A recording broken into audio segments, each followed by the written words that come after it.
أعوذ بالله من الشيطان الرجيم. بسم الله الرحمن الرحيم.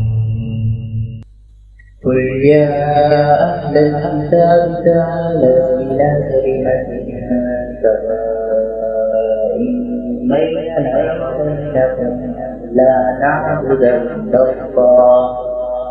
إلا الله ولا نشرك به شيئا ولا يتخذ بعضنا بعضا أربابا من دون الله فإن تولوا فقولوا اشهدوا بأننا مسلمون.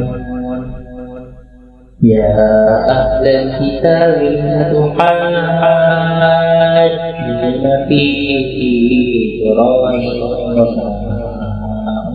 أنزلت التوراة والإنجيل إلا من بعده أفلا تعقلون.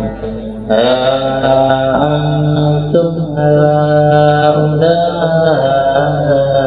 حاجزتم لكم به علم فلم تحاجون فيما ليس لكم به علم والله يعلم وأنتم لا تعلمون. ما كان إبراهيم يهوديا ولا نصرانيا ولكن كان حنيفا مسلما وما كان من المشركين.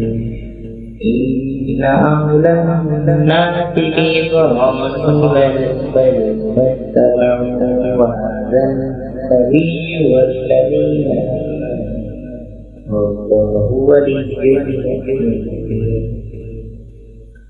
ود طائفة من أهل الكتاب لو يضلونكم وما يضلون إلا أنفسهم وما يشعرون.